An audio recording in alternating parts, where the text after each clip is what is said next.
ज्ञान आश्रम को सब्सक्राइब करें और सारी नोटिफिकेशन के लिए बेल आइकन दबाएं।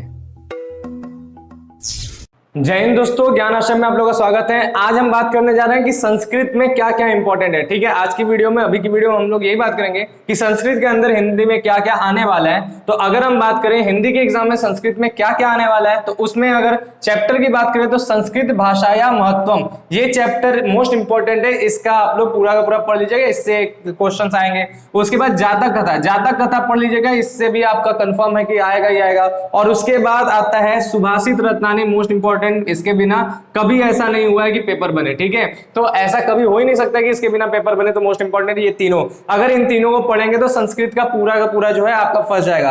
अब बात करते हैं कि हम लोग शब्द रूप कौन सा याद करें, क्योंकि आप लोग शब्द रूप में तुक्का मारते हैं, लेकिन तुक्का नहीं मारना। अगर एक एक नंबर को महत्व देंगे तभी जाके 90 का ऊपर हम लोग का जो है टारगेट है वो क्रॉस हो पाएगा। तो आपको शब्द रूप भी याद करना पड़ेगा। 3 शब्द रूप दिए हैं, आप इनमें से केवल एक अगर याद कर लेते हैं तो बाकी अपने आप बना सकते हैं। बाकी को केवल और केवल देखना पड़ेगा। लेकिन हमारा अगर सजेशन माने तो आप सबको याद कर लीजिएगा, क्योंकि अगर एक याद हो जाता है तो बाकी दोनों को याद करना जो है बहुत आसान पड़ेगा। और बाकी अगर कोई और भी आता है तो उसको भी आप आराम से बना करके समझ करके एकदम सही आंसर देंगे। ठीक है, तो आपको शब्द रूप याद करना है। पहला आत्मा, दूसरा नाम, तीसरा सरिता। सरिता यानी नदी। ठीक है, इन तीनों का जो है शब्द रूप आपको याद कर लेना है। कंफर्म है कि आत्मा या नाम इन दोनों में से आएगा ही आएगा, लेकिन इसके अलावा कोई और भी आ सकता है। लेकिन हमको जहां तक लग रहा है कि इन तीनों में से दोनों फंस जाएगा। ठीक है, 2 आपका फंस जाएगा, कंफर्म हमको यहां तक ये लगता है। ठीक है, तो इस तरीके से आपका शब्द रूप याद हो जाएगा। अब जो है हमको नहीं लगता है कि हिंदी में कुछ इंपॉर्टेंट बचाना बच गया है, क्योंकि हमने सारे के सारे इंपॉर्टेंट आप लोग को बता दिए। अगर आप ये सारे के सारे चीजों को तैयार कर लेते हैं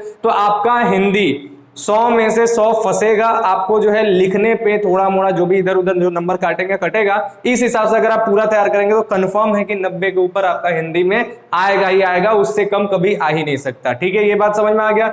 आज की रात में हम जो वीडियो लेके आएंगे उसमें हम बात करेंगे कि कैसे बोर्ड एग्जाम में आपको लिखना है, हिंदी का पेपर कैसे सॉल्व करना है, उसके ऊपर बात होगा। तो ठीक है, तो वो लाइव सेशन भी आप लोग जरूर देखिएगा। अभी के लिए इतना ही, थैंक यू, बाय। और सारे के सारे वीडियो जितने भी इंपॉर्टेंट वाला है आप लोग उसको शेयर भी जरूर कीजिए। Thank you, bye.